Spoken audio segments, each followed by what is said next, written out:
Check 1, 2.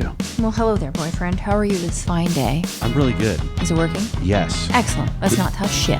I'm afraid to ask, but I have a great question. I don't even know what I was going to say. I'm so disturbed right now. This is Afraid to Ask Whoops. with comedian Jamie and Dr. Erika. And I just went to the doctor today.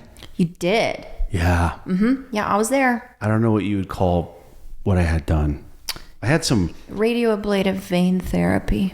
radioablative vein therapy. I had some unsightly veins on my calves, and they were going to do that. And then we found out it would help with some other stuff, like RLS, right? Restless leg syndrome and some other stuff. Yep. And so, Generalized myopathies, so cramping. yeah, a lot of the words I'm saying people can understand, and then you're doing these other I words. just that said I think, cramping. I understood cramping, but there's some kind of myopathy. You said RLS. Mm-hmm. Like everyone knows the acronym. I'm going to adjust your mic a tiny bit. Can you pull it a tiny bit closer and then talk? Hi. That's wonderful. Oh. Fixed. Yay. So I it's kind of interesting because when you first met me, you said very early on, you said, I hate comedy. And I was like, okay. And I don't like comedians. The day I met you, I said that. And I was like, that's amazing. And then I go, that's okay. I'm not offended. And then I was having trouble telling you because I go, I also have this apprehension with going to the doctors. And then you sort of told me like, oh, I don't like how, sometimes comedians make fun of people or whatever. But I think people don't like to go to the doctors because sometimes they go, hey, you're going to die. Like, I think people are scared. Like, of what I had today, they were sticking needles in my... Do you know how you can tell how it's going with a doctor? Like, I know nothing about this procedure. All I know is they're getting rid of the vein. And I was listening for these cues that he was giving. And the first leg that I had done yesterday, he was like, okay, we're just gonna... Shit, that is nuts. Come on. Like, I was like, okay. Like you're a car engine that's not working. That was not going. I did not like. And then finally he was like, he goes, that's blocked. We can't. And then the one tech was like, we could probably try. And he's like, I don't want to. And I was like, guys. And then finally he was like, we did it. It's perfect. And I was like, oh, it's just so, stressful. Well, I think that is justification for your apprehension, and a lot of people as well might have bad experiences going to the doctor. I always try to tell myself also when people come to see me, it's not the best day of their life. Usually they'll come in with a problem. Right. I do preventive medicine, so a lot of it's nice. Like they're healthy, they have nothing, they just need a work excuse to get their deductible down. Great. But most people come with a scary thing or something that's bothering them, an ailment that they're worried about. Sure. But then you also have to take into consideration anatomy is a variable that unfortunately is not always fixed in medicine. You mean the guy having trouble with finding my thing? I mean, our veins are different. We can study the body in textbooks and cadavers, but even in cadavers, in our lab, one cadaver would have very different anatomy than another one. I'm not mad at that. Our veins are different. My veins are different than yours. So I'm just saying it's difficult to plan for stuff when you don't know exactly what you're getting into. He did a great job. Oh, well, I'm just saying it's frustrating too. It's frustrating on the doctor side, and on the patient side, you're like, I want it to be done in 2 seconds. And sometimes it's kind of one of those things where you don't want them to take forever, but you also don't want it to be 2 seconds and be like, what? Did they not know what they were doing? Right. And they were not taking their time. Just like sex. You don't want it to be like, bing, bang, we're en route. You want to know that you were in there, but you also don't want it to be like, okay, that's enough. What? Let's wrap this up. That's a good relate, Jamie. I'm going to give you credit for that one. I think it is. I don't want a 2-second job, and I certainly don't want an hour of whiskey D. Well, that would be frustrating. I think we talked about this. We did. We talked about, on an old episode, I believe we talked about how men can have whiskey D. Yes. But women can't have like tequila to it. Is that a bad word? Do you not like that one? You know how you don't like certain words for female body parts? You don't like the P word. How's the TW word? I don't like that one. Okay. Well, we won't say that one again. And you just said something. So, I was going to say, a friend of mine, the other day, he goes, yeah, I don't talk about sex a lot with my guy friends. Not interested. Oh, with your guy friends. I thought you meant with me. Oh, that's nice. Yeah, I just don't. And he goes, oh man, last night, had sex all night. we're having sex all night. And I was like, am I missing something? Why are you having sex all night? Did something go wrong? Did something go horribly wrong? I feel like sex should be like a thing you do. You don't have to be super fast, but you want two people to get to the end of you want the ending that both people are looking for. All night, to me, seems like... Painful? Yeah, I just feel like it should be a thing that you do. Unless it's tantric. I'm still very intrigued by that. I think we should try it sometime. Tantric sex where you prolong an orgasm for like hours. Yeah. But it takes a lot of practice. I don't even know how you begin. Mm-hmm. And that would be very challenging, interesting. I don't know. All right. What do you think is the ideal duration of a sexual experience?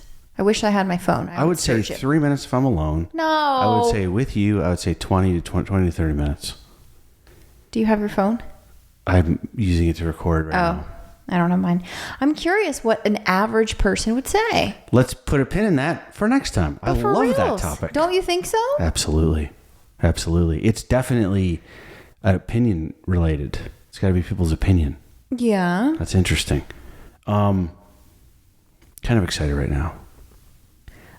Oh, because we were talking about sex? Yeah, but also sometimes in comedy, I don't want to say too much, but you get like these something I like about my job. I have friends of mine who I went to law school and I dropped out. I have friends who became lawyers, and sometimes I'm jealous of the insurance they have or the consistency or like a job for 20 years. But one thing I do love about my job is that every once in a while something extremely unexpected happens. And that just happened to me, and I'm feeling like one of those, like, that's cool. That's pretty cool. Right?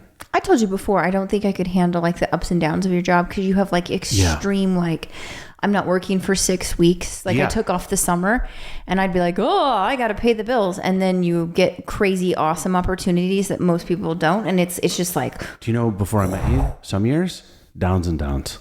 Oh. Wow. Now ups and downs. Back then, sometimes it was like down, down, down. Well, it's kind of like I enjoy the stability of my job. Yeah. And I fear the lability of yours for me needing like that fixed security. Yeah, you have to embrace the uncertainty. But I also get the boredom of it. Mine is monotonous. It has the same aspects, whereas you get really cool phone calls out of the blue. And when they come to fruition, you're like, what? Party? As opposed to like, okay, that's a cool idea. Like, no, this is really awesome. There are some similarities between our jobs. Like if it goes really well, someone might show you their vagina. What? I guess for you, they set an appointment. That's filthy. You should be ashamed of yourself. Can I tell you what just happened? Yeah, let's definitely change topics now. No, but what happened was, I'm on the Gutfeld show on, and I can talk about this because it already happened. So I performed in Salt Lake City last week. How weird of a coincidence is this? I performed in Salt Lake City at Wise Guys last week, and the last time I was there, we sold out all the shows, and it was gangbusters. And I was going back this time, and I did sell out some shows, but it wasn't as big as last time. And of course, because I'm a person who constantly is worried about things and overanalyzing things and overthinking, I go, oh man, I hope we're not losing momentum. Salt Lake City, it's been growing and growing and growing. We find out Tucker Carlson is doing a comedy tour, and he's doing a show across the street from my show, and he sold it was insane. It was like 12,000 tickets. And so they go, oh, that's probably it. You guys are probably sharing, like a lot of my fans are his fans. And it's Tucker. For goodness sakes. I almost skipped one of my shows to go see Tucker. That's a big name. So we figure that's probably why we're going to reschedule. We're going to go back when there's not as many conflicts and stuff. And then coincidentally, I'm doing a show with Tucker tomorrow night. Yeah, but how long ago did you get this phone call before we decided to podcast? Like an hour? Yeah, like an hour ago, you got a phone call that said, hey, by the way, you're flying somewhere tomorrow if you can say yes. Yeah. That's pretty freaking cool. It was unexpected. And so I'm going to Tulsa, and then I'm going to Kansas City, and yeah, it was all very, I'm very excited. It will be the biggest crowd I have ever performed in front of. I think it's like 10,000 people. 10,000 people? Yeah. That's a big deal. So that's sometimes why I think my job's kind of feels good right now. I want to ask you something. You said this once to me, and I thought it was very interesting. Yeah.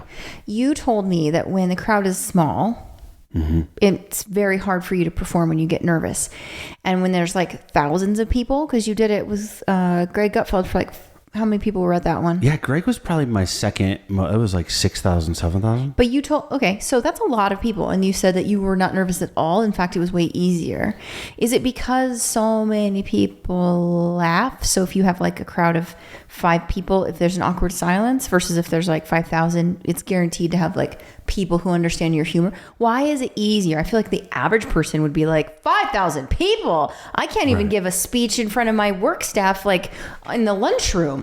Let me take it even further. Oh, please. I have zero nerves about opening for Tucker in front of 10,000 people because it's a recipe for success. Like everything is so perfectly set up. People are excited to see him. I'm actually a surprise guest, so they won't even know who I'll have to walk out and tell them who I am. None of this in any way makes me nervous. I'm just like, man, these are like my people. But that's 10,000 people. I'm nervous. Let me tell you what I get nervous about. I'm nervous from a distance. Not for you. Me. Oh.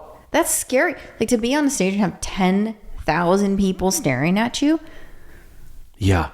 But I would say if I said to you... What if you fart on stage? I just am a professional. We do that backstage. I don't know. Do you know I know a guy? This is a true story. No. I should say his name. My friend was opening for this guy who's pretty famous in certain circles.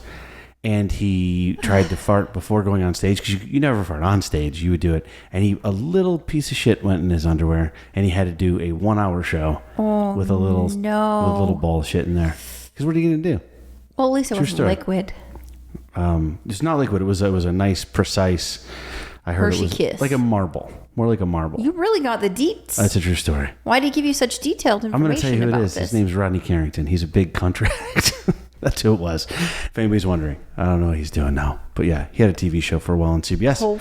Why not pooping himself? I'm trying to think if I ever. Do you want to hear something crazy? I was at the Laugh Factory in Las Vegas at the Tropicana not that long ago. And you know me, I have to pee all the time before shows. You get like this nervous energy. And I'm backstage and I go, man, I kind of wish I could pee one more time. And there's this garbage can. No. And I go like this and I look up and there's a huge sign that says, hey, you, please don't pee in this garbage can. Are you being serious? Yeah, because it must happen so often. And I was like, I'll just wait. So you didn't go? No, I got ready to. And then I saw the sign. I go, I'm not going to do that. Then. You did pee in a garbage can in Boise. I did? You told me you did. Oh, yeah. That was crazy, though. I was backstage. Because the backstage had no bathroom. There's no access at all. So you did pee in like a cup and put it in the garbage can or something. Yeah. And there were people there and you were like, there's no way I could block the noise. Like they know I just peed. You can either say to a venue, I wish you guys had a bathroom in the green room, or you could leave them a little clue. Like, oh, that's interesting. Yeah, but look at that other place had the clues if they really had a sign that said, don't pee in here. So they knew and they just didn't do anything about it. True, but they did have an accessible, I was being lazy. There was a very close bathroom. In Boise when I peed. There wasn't one. You had to go outside. Yeah. Or something. I remember you told me. So. Where's the weirdest place you've ever peed? Was that it? I mean, I peed once in a, I don't know how much time we have where I've peed. I used to pee, when you drink, you pee a lot. I've definitely peed in a lot of bottles. Do you know that's why guys, when they drive on road trips, they have the Gatorade Big Mouth? It's because it's easy for you to put your penis in there. We think that's why the Big Mouth is why the Gatorade bottle is shaped that way, is to be able to relieve yourself in there. Seriously. Do women ever do that? Do you get like one of those bank bags? Trying to think of something that would, like a wider. What would you do? It's like a Ziploc bag. I would pull the car over like a normal human being, and then pee. No, it's gonna cut into our time, our driving time. We got a deadline. We're trying to set a record here. Today I had to pee. I was on the table at the doctor's and they were taking a really long time and I thought it was only gonna be 15 minutes, and Erika offered to let me pee into a glove. Yes. And she was gonna tie it up and throw it away from me. And you were sterile, and I could have gone under the sterile field without breaking sterility on the other side of it and had you pee into a glove. I could have done it. That's right. Love. I think that's how Howie Mandel used to close his comedy show. How many people? Peeing into a glove, is that right? How many people do you honestly think would have come up with that, though? That's pretty good. If you were desperate, I could have helped you out. But I think you're the kind of person that would absolutely be able to come up with things like that. In your car, you carry throw up / pee bags. They're amazing. Mm-hmm. Yep. Brilliant saves.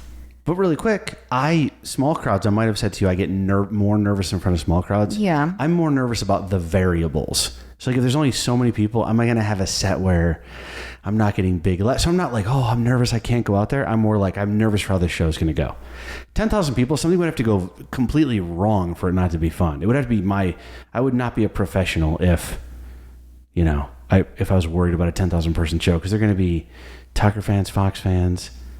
Yeah. And like you said, there's so many people. You know what, though? You said, I get way more nervous speaking to, if you took me to a dinner with 10 people, way more nervous than, especially if I didn't know them, way more nervous than 10,000 people. Not even close. That would make me, I would have trouble with that. That's why I only have dinner with either you or 10,000 people. Oh. Mm-hmm. I don't like that small, I don't like a dinner with more than 4 people. I want it to be me and you and another couple. Anything more, I'm just like, I don't know what we're doing. What's the most nervous you've ever been, including proposing to me? What ranks like number 1? Was it a job? Was it a social situation? When my kid was born and they had to do an emergency C-section, that's number 1. That's a fair answer. Number 2 is proposing to you. No. Yeah. Really? Yeah. What about the first time you ever had sex with someone? Was not nervous. Just very, very surprised she said yes. No, I mean, I remember going, do I have the money she asked for? Oh my God. It was, filled out the paperwork. No, I was not, my first sex, I was not nervous. What about the first time you ever went on stage doing comedy? That was very nerve-wracking. Do you remember where you were and what you did? I remember my set. Really? How old were you? I was in college. I was like 20 years old, and I did a comedy competition and did not do well. Like I got a couple laughs and I was like, oh, this feels weird. This is nice. But one of the judges was really mean to me. But I was nervous. Do you ever get nervous doing doctor stuff? Like I do. If we were to switch, what about an IUD though? Putting in an IUD. Yeah, well, sometimes because there's 2 different kinds. Well, 2 very different types. There's Flavors, many different right? kinds. What's your favorite flavor? No. Oh. But some of them I don't do as frequently, so I have to remember how to do it, and it's just a different modality. So I get nervous. I never want to mess up with someone's body. Yeah. You know? When I remove stuff, if I excise it and it bleeds and bleeds and bleeds, I don't like to put too many sutures in and cause like an unfavorable cosmetic result. So I feel a lot of pressure to do it correctly. So I get nervous over that. I don't get nervous lecturing though. Like when I'm teaching students, it's fun. You can tell. I saw you lecture. You had 0 nerves for sure. Well, that was different. That was a small hospital. But like the med students, I mean, it's only like 200 people, but it's fun. It's exciting. It's not 10,000. I don't think I could handle 10,000. Granted, though, you also said that you have like lights, so you don't really see all the people. Yeah. So in your head, you probably are just like, okay, I'm going to say the stuff that I'm comfortable saying.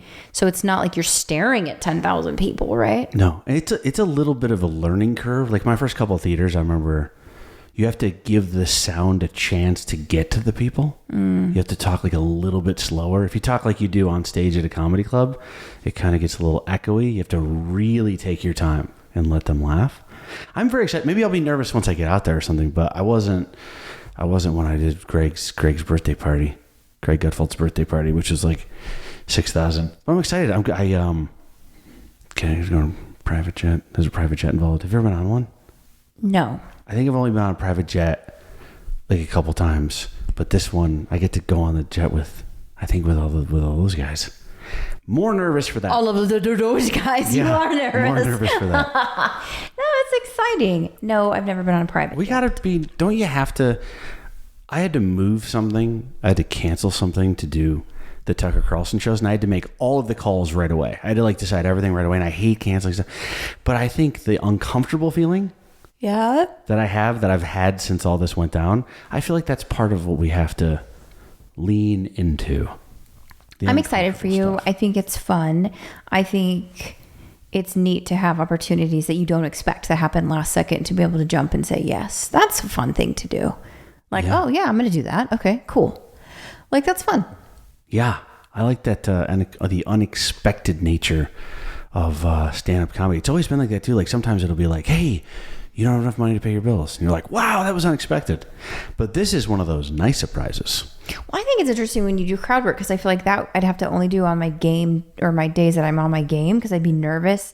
Where you say the same stuff that you've done on your sets, like you're comfortable, you know the timing, but you have no idea what a person's going to say back to you if you're talking to them. So you have to be like really on point, like not tired. You have to be feeling funny. Yeah. But you always tell me those are like your favorite shows when you like mess with people. I think that's because it's funner for the comedian because he's essentially not doing his rehearsed jokes. So in some ways, I feel like crowd work is selfish, including when I do it. What? It's an easier night at the office. I don't think it's easier. How is it easier? It's unrehearsed stuff. What if you're not funny? What if somebody says something and you're like, duh. Well, that's what I mean. It's not fair because you're the audience. What if I don't have a great crowd work back and forth? What if a guy just goes up and does like all this crowd work and you're like, none of that was funny. It wasn't his night. I feel like that's why you got to mix it up. Oh. You know? I always have a joke that I'm going to. Like I go, let me talk to this guy. And if it goes nowhere, I'll do this one joke. That way they won't even know that I suck. You know? I can just get out of it. Remember I told you there's this guy in the crowd at Salt Lake City and he was, I'm going to just skip the story. I was about to tell it doesn't matter. I basically talked to a guy and he was a doctor and I found it interesting, but he was basically blackout drunk as was everyone in his party. And it turned into one of these, we're going to kick him out, but I started it. I felt guilty. It was a disaster. Salt Lake City. You weren't going to kick him out. The club was going to. You were nice. You were very nice to people who came. But yeah. But I was going to change the subject to, I feel like Salt Lake City surprised us. The city of Salt Lake City. We were like, a couple months ago, Erika goes, where would you live if you could live anywhere? I go, oh, Denver, Salt Lake City. Let's just keep it specific, though. I was very surprised. I think it was downtown Salt Lake City. Mm-hmm. I was surprised at how scary it was. Yeah. We rode scooters, and there were a couple different times where we felt like someone was going to jump out and attack us. And we also rode scooters with the intent to be able to go faster to bypass dangerous areas. Yeah. That alone tells you you're in a bad area if you have to get some type of transportation to get you out faster. Can I tell you something that it's a mystery to me? What? I saw several homeless people in Salt Lake City yelling at imaginary people, right? I saw them yelling. And they were alone, but they were yelling. There's no one there. So what I did was I paired them up with each other. So they had someone to talk to, right? This way they can yell at each other. So I tried to pair up the homeless people. And my question is, I know it's a mental health issue, but if I'm going to make up an imaginary friend, why are we in some sort of fight? Why are we yelling at each other? You never see a homeless guy like, what'd you say to me? Oh, thanks. Yeah, I just got a cut. Yeah, appreciate it. It's always yelling. I'm just saying, if you're going to make an imaginary friend, make it somebody you get along with. Okay. You don't think they have a choice? Of course they don't. Well, I never let the truth get in the way of a joke. It's like demented, like older people where they'll like quote Bible verses and be happy, or other ones will like just start swearing unexplainably, but it's not always the pattern of how they used to live. So like you have no idea what you're going to get. So when you're older, like you might actually be a complete asshat, or you might be the nicest person ever. I'm going to be the nicest. You never know. I think I'll be nice. You can't control it. Well, some people, when they have dementia, get very, very mean, completely paradoxical to what they used to be. That'd suck. Exactly. For the person that's the caretaker or the family. Spouse.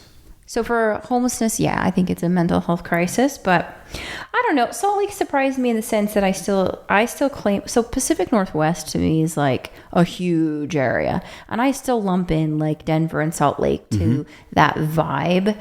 And unfortunately, it just seems like this city needs a lot of progress. It does. Yeah. The club was wonderful. I loved the club. Wise guys. The club downtown was absolutely clean. amazing. It was fun. The crowd was great. Keith Stubbs, the owner, the reason it's so good is because he's a comedian. He has a comedy special, and that's why he treats the comics so well, is because he gets it, you know? Yeah, he was nice. Yeah, I had a great experience. The hotel was amazing. I think it was just sad to see a city that had a great city life, downtown, everything, and then lost a lot of potential. Like it appears that a lot of work still needs to happen. A lot of tents. but was people sad aren't to at see. campsites. Yeah. A lot of tents.